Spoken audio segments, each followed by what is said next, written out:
It is the duty of the free man to resist tyranny at every turn. Every man will either watch his freedom stripped away or take action to protect what he loves. Introducing the A3, the newest revolutionary body armor from Armored Republic. The A3 is the new standard for lightweight multi-hit body armor. A3 plates are incredibly light at 4.6 pounds. The patented design captures fragmentation while remaining multi-hit capable. The A3 will stop up to M80 ball, yet comes in at only 0.7 inches thick. The A3 is the thinnest NIJ.06 compliant or certified composite standalone plate that includes the drop test. The A3 is the first of its kind, patent pending, that combines an alloy strike face with polyethylene backing, revolutionizing body armor technology by providing strength and durability while remaining sleek and maneuverable. The A3 is the new standard in lightweight body armor. The fight against tyranny just got stronger.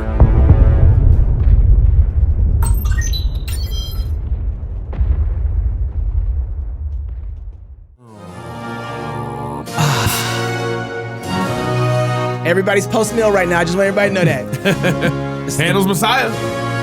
You know, every pre-meal church sings this at Christmas. Do they? I don't know. I just Joe's shaking his head over there. Gabe doesn't even. They don't in fact. No, They don't really. They get out the guitars. Is it just me, or is it just make you think of R.C. Sproul? It's just you. Oh, Yeah, but I like R.C. Sproul. I mean, this was his opening to his. What was it? Well, it was actually the second one, but yeah. Interesting. Merry Christmas, Happy Advent. It started this last Sunday. It Right. did. Yeah, right. Amen. It started for me when we got our Christmas tree after Thanksgiving. Okay. So just do your own it's thing. just a week early. Just I do just your want own you to know thing. everything you say sounds insignificant when this is playing. Everything. Everything. Everything. This is so beautiful. So for Advent this year, we're doing giveaways. Yeah. Every show during Advent. We're giving away something to club members Oh, only. here it goes. Yeah. It Club- dropped. Ooh, nice. I don't think that's how Handel wrote it. It's the Messiah that's gonna be dropping bombs and. No. You stopped. No. You stopped. You do not do. It wasn't even on the. What are you doing? What are you doing? How doing? did you ruin such a great? I'm sorry. Hey, that Pastor. was good, man. That was The beat. I was there. I was with it. I was. And So was I. You were saying something So was about I. that. I don't know, guys. It's gonna be like that in heaven. Toby's gonna call us No, in it's happening in his heaven. office this coming week. He's Anyways, like, don't ever do that again. Yeah. Joe's actually on staff of the church for helping new people. Yeah. And I think I might sign these guys. Yeah, you need me to like figure out where they They're go. clearly new. Fair enough.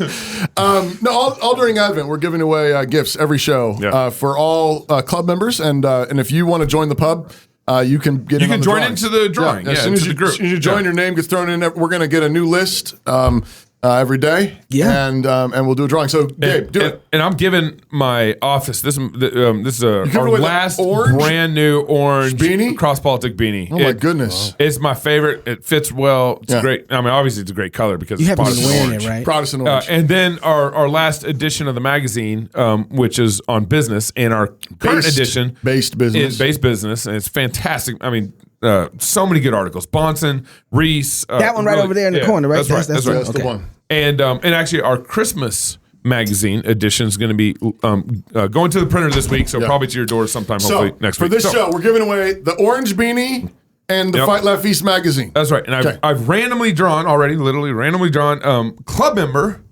I'll just say his first name. That's it. Okay, That's whatever. it. You need a drum roll. Club member Steven. Steven. No last name, Steven, because he's got his last name, but I don't know. Steven from where? Can I we don't tell know. like Steven? Okay, that's from good. where? Don't dox the dude. I mean, not his home address. I mean, like the state. Like Steven from. Oh, my assistant. 356. put- What does that say? I got his coordinates numbers.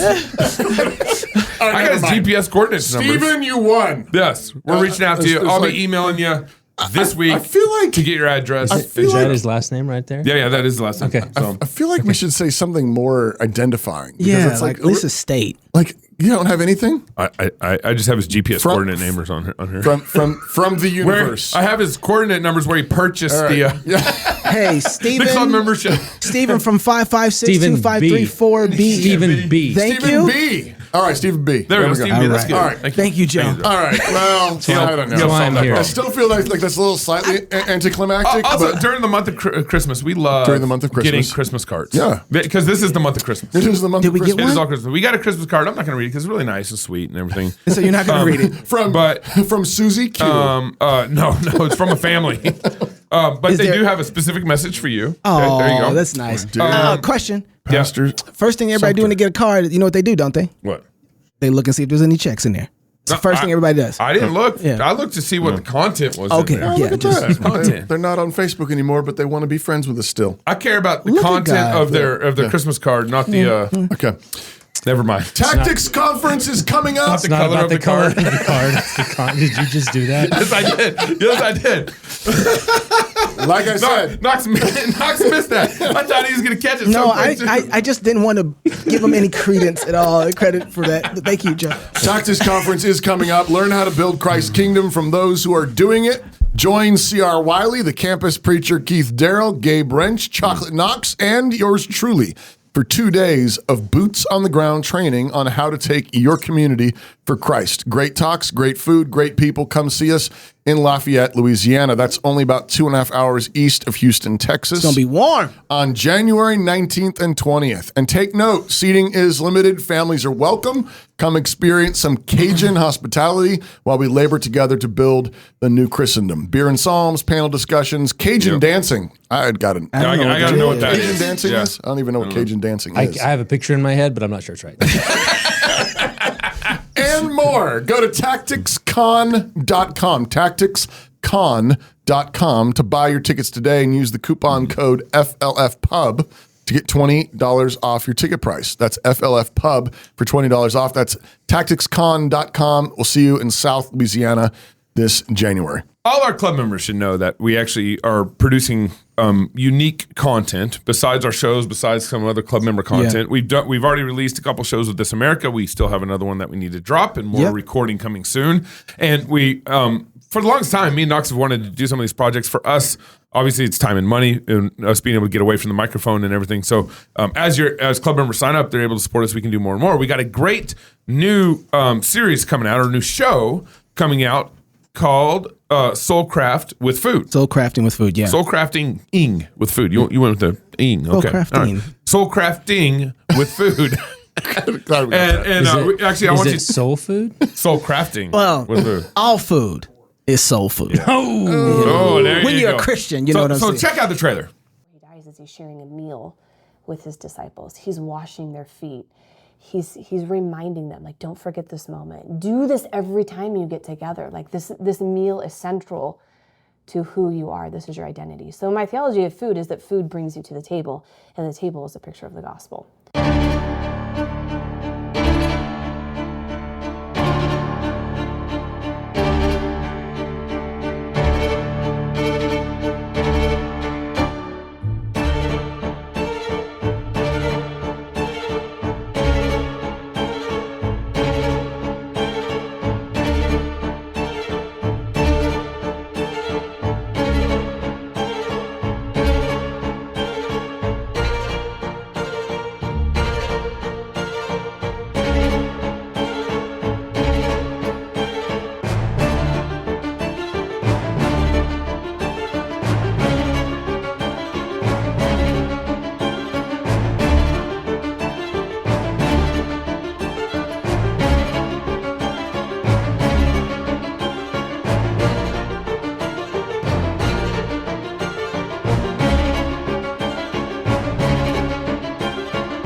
Man.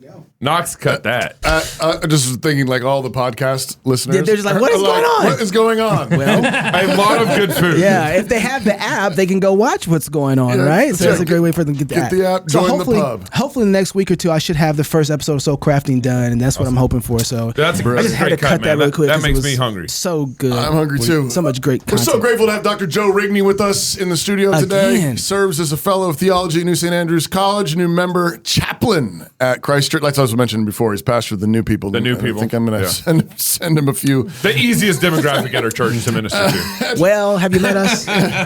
He's a husband, father of 3, author of a number of books, including Live Like a Narnian, The Things of Earth, and Lewis on the Christian Life. He's a seasoned pastor and scholar, earned his PhD from the University of Chester. It's great to have you with us. Glad to be here. Thanks for coming back. Yeah. Who's Chester?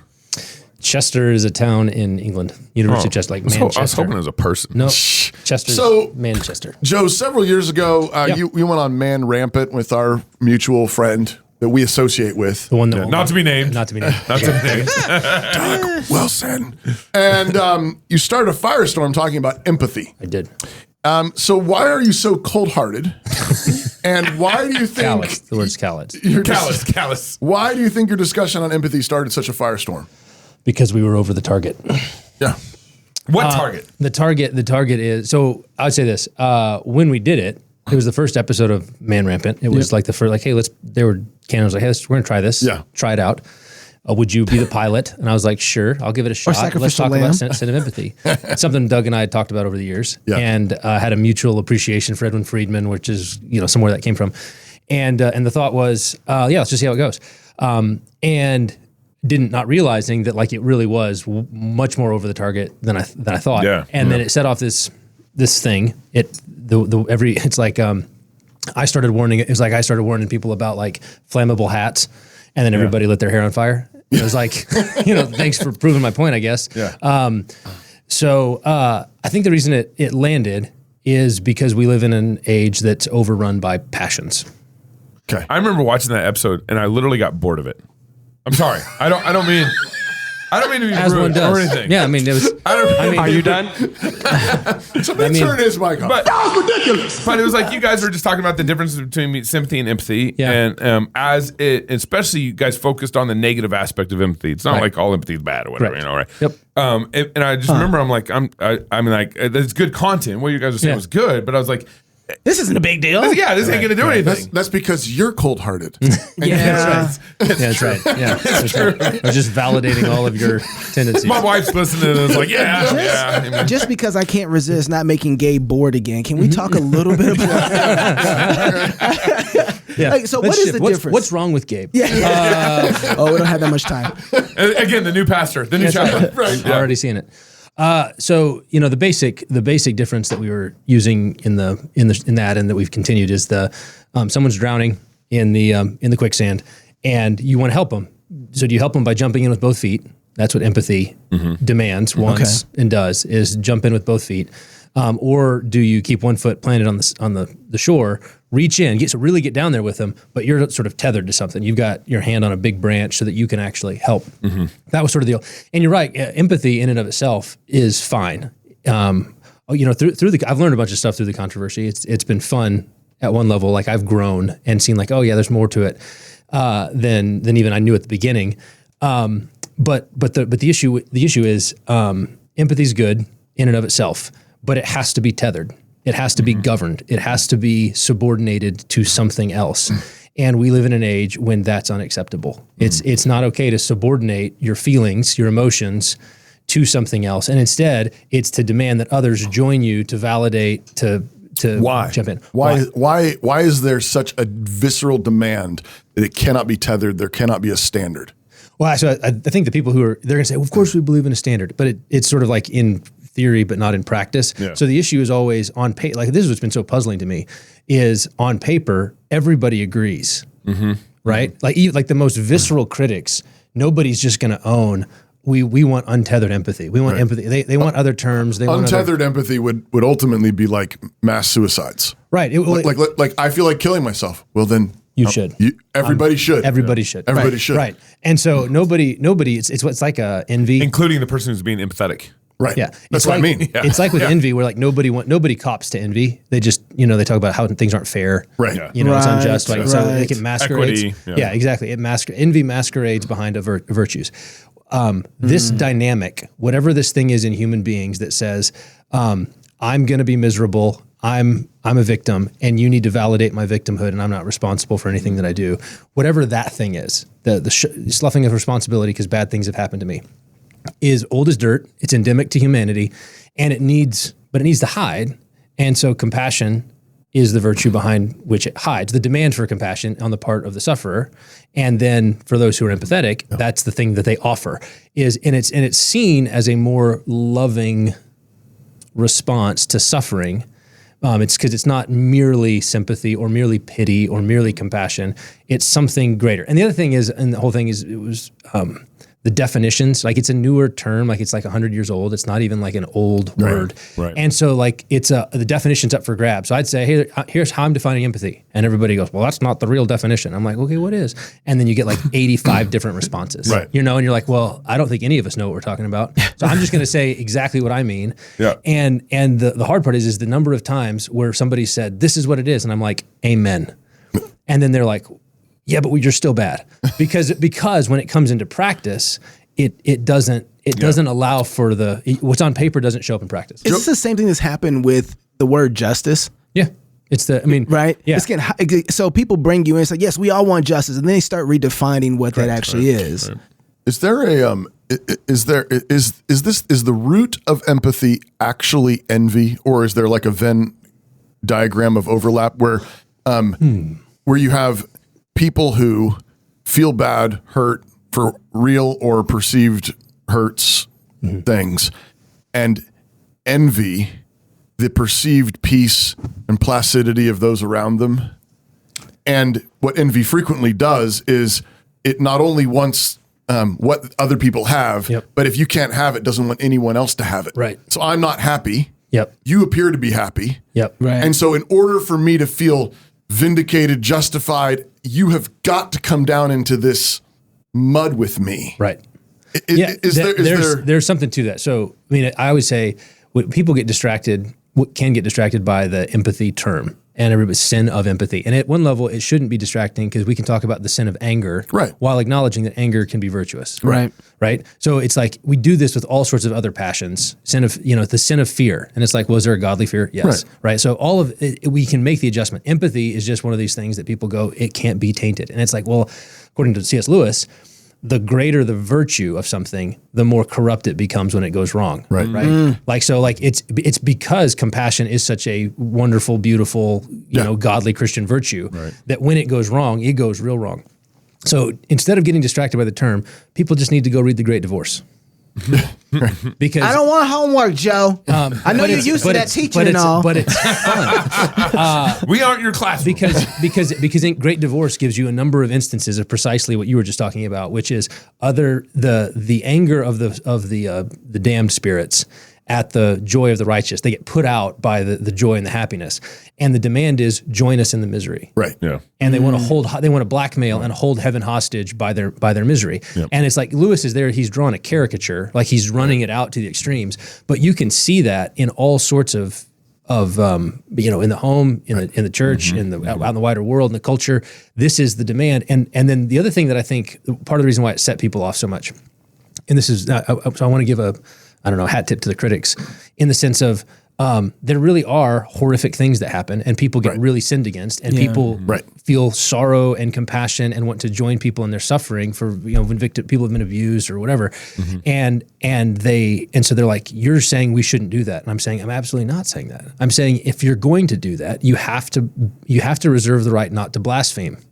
You have to reserve the right to not, so Job's wife is a really good example. Like at some level, she's demanding curse God and die. Well, and she's gone through all the same stuff that Job went through. Exactly. Yeah. And she's responded to it by saying, why are you still worshiping that God of yours? Curse God and die. And so there's a demand, join me in bitterness in this great. Even in a place where real horrific suffering is happening. When it's happening. And Job said no. And then Job said no. Now the flip side of that is if you look at Aaron, one thing got me in trouble at some point was comparing who's the most empathetic leader in the Bible, and it's like Aaron at the golden calf. Oh, Because here you have a traumatized people who've just been through hell and back, right? Persecuted, suffering, long-term chronic abuse. their leader's gone. The guy who saved them and stabilized them, his hands are up, they win. His hands are down, they lose. Can just move his hand, and there goes the water. Like he's somewhere, Missing. and we don't know what happened to him, and we're desperate, angsty, anxious, we're Nervous, fearful. yeah, right? maybe. We've been traumatized, and we need something to comfort us. Yeah. Make us a God who will go before us and protect us. And Aaron is like, he sees the agitation, the dismay, the distress, and he concedes what should not be conceded. He gives in and says, okay, give me your gold. That's what you mean by reserve the right not to blaspheme. Exactly, right. So compassion, but no blasphemy. But no blasphemy. Don't join people in actually disobeying God, replacing God, Exactly. cursing God. And this is the revoice, the same-sex attraction thing that was happening in the church is you need to be empathetic with them. Right. And that's why we were coming up with, same-sex attraction, all this different kind of language to be able to, be empathetic with them at some level. But disobeying God. But disobeying God, that's exactly right. It seems like the sin of empathy is more using what God has done to you in your life to manipulate others into coming into your emotional swallow or whatever you want to call it. And it's trading on a normal, natural, and in its proper place, healthy feature of human life. Like emotion sharing, when you're sad, I'm sad. We're friends, so you're sad, I'm sad. You're happy, I'm happy, right? Rejoice with those who rejoice. Exactly. Weep with those who like that's a command. And it cuts with the grain of normal human interactions, right? Like emotion sharing is good. So if it's good, what happens when it goes bad? It goes real bad. And just what was striking to me in all of this is been waving that banner and then having people go absolutely like it just comes out like they didn't have any empathy for you. It's a one-way street. Nobody's wondering what happened to me as a kid. Right, exactly. That would lead me to be such a because you were beat up, right? Apparently, I mean, right? Yeah, I mean, right? Yeah. Well, I was small, but I fought dirty. My God. But nobody. It was funny, and this is the way it works: is the person who's most unstable in a situation gets coddled. And in the name of empathy, whereas the person who's steady, sober-minded is expected to bend, to buckle, to cool it, and that's if then you're going to get steered. You're just asking to be steered. You're incentivizing the wrong things. Right. And one of the things I've said recently that really set people off was it is the same logic that Hamas uses. And people get really offended because you're saying that victims and their advocates are doing the same thing Hamas is. And I'm like, well, the structure that you've set up, the rules of the game are competitive victimhood. Yeah. Who the biggest victim wins. The biggest victim is off the hook for anything they did because they were abused. They were driven to it, right? And so they're not responsible for anything that they did. Right. And Hamas sees that the West is just shot through with that. It's a perversion of a Christian impulse to care for people. Right. And the West is shot through with that, and they say, we can play that game, and we can play it better. Yeah. Right. We can go murder Jews. We can go murder Jews and say we're the victim. For thousands of years, exactly. For hundreds of years, we've been the victim. So then when you look at I guess there's two questions I'm having. At some point, this has to go violent. This can't stay where it is. So it has to go violent. But the other thing is, I guess, what's the end? What's the whole point of using sympathy? What are they trying empathy, I'm sorry. What is the point of using empathy? What's the end? I think at some level it feels good. Like when you're miserable, you want people to join you in your misery. Like in terms of it's not. And there's a natural aspect to that. That's right. And this is why I say go read Great Divorce. In Great Divorce, there's the final encounter between the woman, the wife, and her husband Frank. And Frank's the damned spirit. She's a saint. And he's the tragedian. He's got it's a little squat man, with a leash on this very, theatrical ghost who's like, you don't love me because I've been down in the gray town and it's been awful, but I've only been thinking about you without me, and it's this very theatrical thing. It's all a show. And one of the things she says to him, she says, I know that you learned to do this when you were a kid, when you would do something And then you'd go pout in your room until your sister and your sisters would feel bad, and they would come say, well, I can't stomach him being up there by himself. And they would come get you and they would apologize. Right. Right. And so it's like, it works. Yeah. And so at some level, it's like, it's that infantile, like it's something that you learn. And this is why, ironically, at some level, like the whole controversies in No Quarter November, right, starting with the Doug wrote one on cruelty of empathy, brought that back. I got into it with some people online over it. Spankgate. And then Spankgate happened. Yep. It's like there's a connection between these two things. These are not unrelated because the children are innocent. Yeah. And their feelings need to be coddled. Exactly. And the disciplining of emotions, the training of emotions is the thing, because people don't have a category for, these folks don't have a category for training the emotions, because any training is suppression. Any training is repression. Any training is denial of that emotion. So the number, like I remember, it's crazy to me when I'm like, here's the question. Here's the big sort in the world. It's are feelings God, or is God God? Yeah. Do feelings need to be subordinated to the glory and supremacy of God? Supremacy of God over feelings, or feelings are supreme?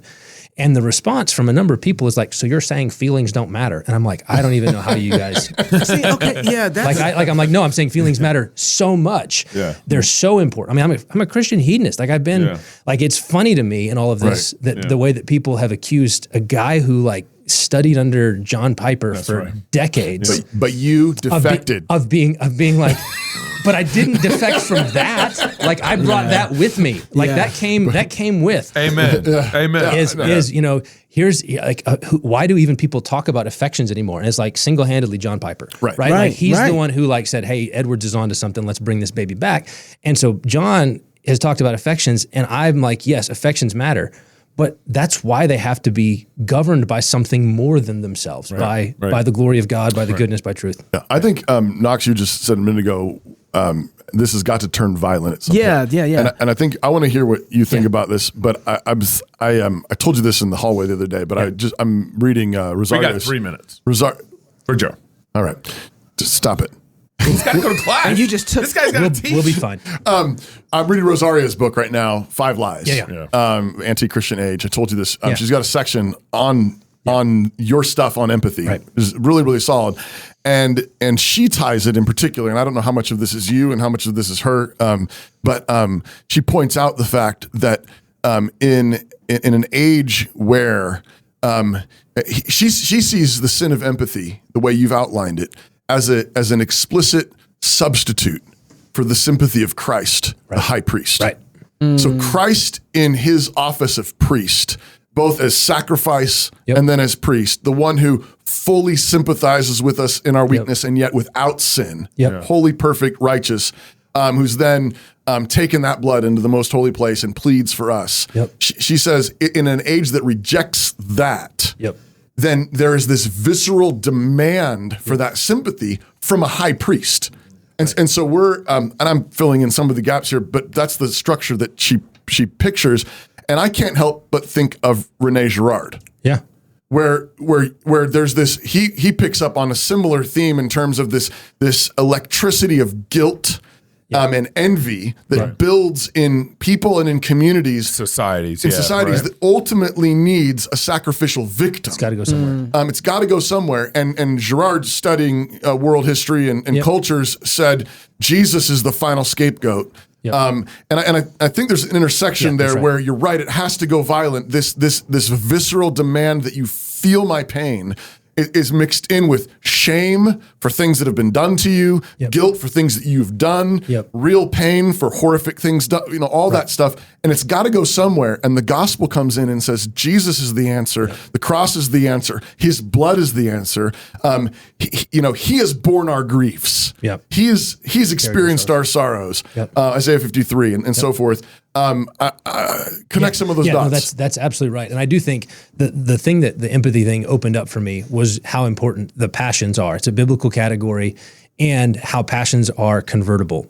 So the more, this is why the folks who can be, who think of themselves as most empathetic and would lean in when it comes to victims, also can be the most angry.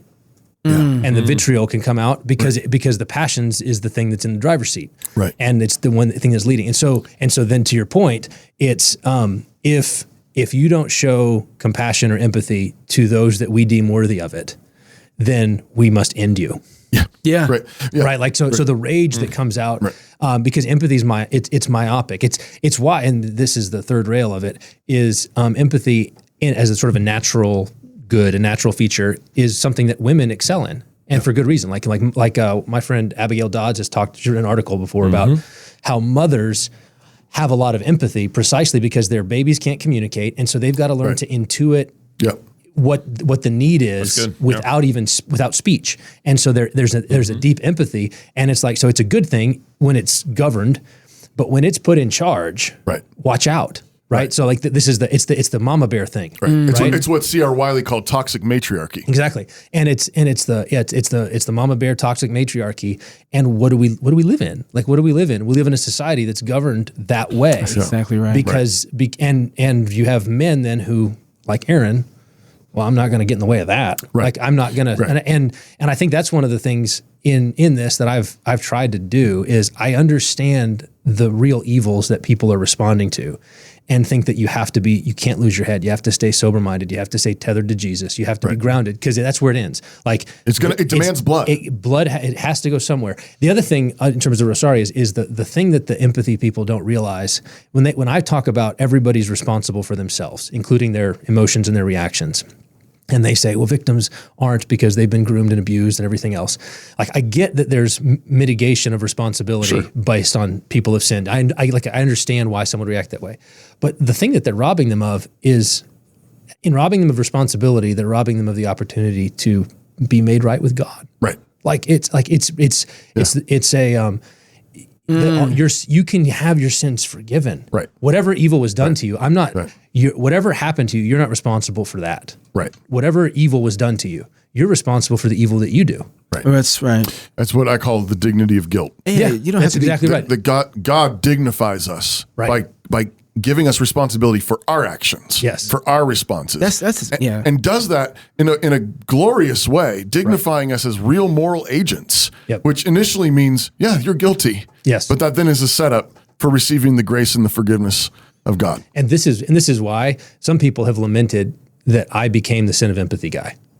Okay. Like, I have friends who are like, you were the things of earth guy, right? Like this, Soulcraft. I'm sitting there going like, things of earth. We're good. Checking all the boxes when I was, and they were like, we liked Joe, the things of earth guy, but Joe became in some ways the sin of empathy guy. And I'm going like, well, the gospel's at stake here. Like this is not a small side, like, hey, little thing. Like, it does get to the core of what are human beings? What are we responsible for? Guilt, shame, all of those things are right at the core of why this is touching a nerve. Right. And so I don't get tired of saying like, this is fundamental. And the question is going to be, will all of our sin, will all of the sin that's done against us and all the sin that we've done, will it be thrown on Jesus and we can be free? Right. Yeah. And then from that freedom, we can govern our emotions. We can grow in sanctification. Or are we going to let passions run the show? This is the time of year many of us are thinking about how we're going to pay our medical bills next year. Before making a final decision, take a look at healthcare sharing with Samaritan Ministries. As a Samaritan member, you're connected to 80,000 Christian households across the nation who stand ready to care for one another spiritually and financially when a medical need arises. Samaritan Ministries is affordable, and with no network restrictions, you're in control of your healthcare, choosing the doctors, hospitals, and treatments that are right for you. And with direct member-to-member sharing, you always know who your money is actually helping, and they are not supporting medical procedures that go against your values. Get started today at SamaritanMinistries.org. That's SamaritanMinistries.org/crosspolitics. Joe, thank you so much for coming on the show. Yeah, man. I always appreciate you having me. Really appreciate you. All right, if you're single, get married. If you're married, have you some kids. And if you have kids, go baptize them. Until tomorrow, love God with all your heart, soul, mind, and strength. Love your neighbor as yourself. Go fight, laugh, and feast. This is Cross Politic. We live in an age of anxiety, confusion, and turmoil.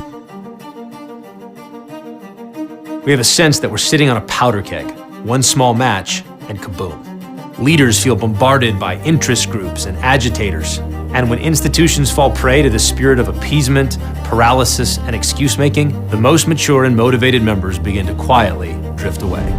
My hope and prayer is that God will use this simple course to encourage and strengthen Christian leaders so that we rebuild the walls of Christendom and show forth the excellencies of the living God in the joy and gladness of our families, our churches, our schools, and our communities.